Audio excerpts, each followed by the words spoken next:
इस डिक्टेशन की स्पीड होगी 80 शब्द प्रति मिनट। डिक्टेशन शुरू होगी 5 सेकंड बाद।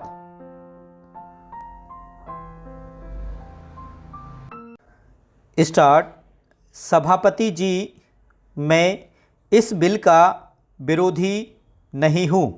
मैं अपने कुछ संशोधनों के साथ इस बिल का समर्थन करना चाहता हूँ।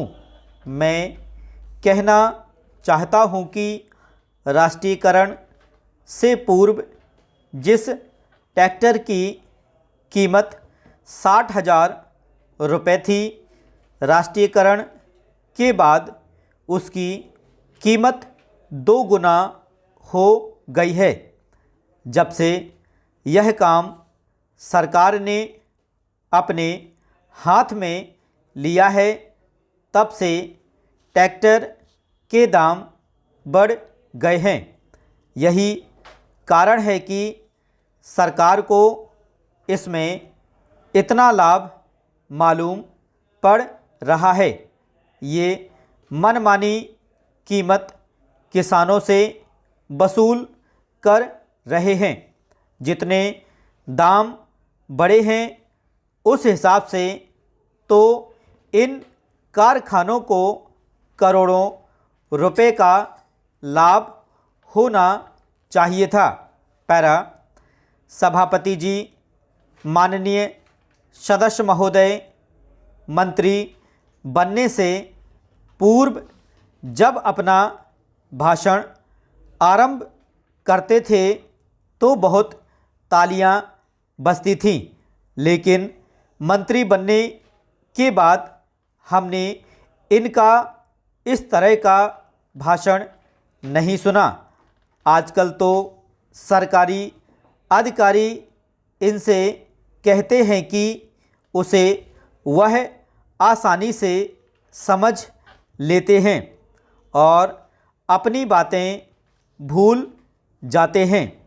इसलिए इस बिल में मैंने जो संशोधन किया है उसके द्वारा मैं चाहता हूं कि यह जो इतनी बड़ी लूट किसानों की हो रही है वह समाप्त हो। यह बिल 50 पेज का है, लेकिन किसानों को छोटे ट्रैक्टर मिलेंगे या बड़े ट्रैक्टर मिलेंगे, इस बात का कोई जिक्र नहीं है। सारे देश में कानून के द्वारा किसानों के पास छोटी मोटी ज़मीनें होती हैं, लेकिन ट्रैक्टर का कारखाना अभी तक बड़े ट्रैक्टर ही बना रहा है। ट्रैक्टरों के दाम भी बहुत बढ़ गए हैं। यदि किसानों को ट्रैक्टर खरीदने के लिए सरकारी कर्ज ना मिले तो कोई किसान इतना महंगा ट्रैक्टर नहीं खरीद सकता।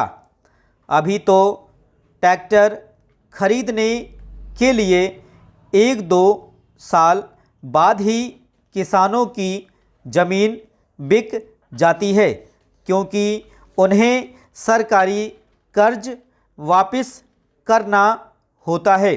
पैरा। महोदय, यद्यपि मैं इस बिल का समर्थन करता हूँ, लेकिन मंत्री महोदय से यह कहना चाहता हूँ कि इस पर जनता की राय ली जाए।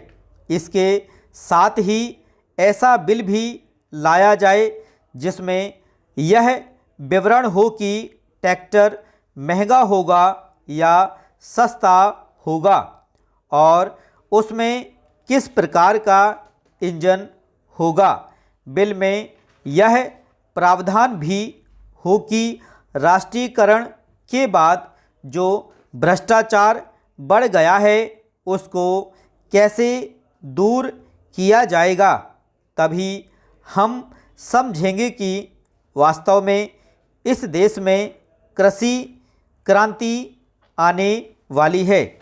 तभी इस विधेयक की कोई सार्थकता होगी और किसानों को राहत मिलेगी। स्टॉप।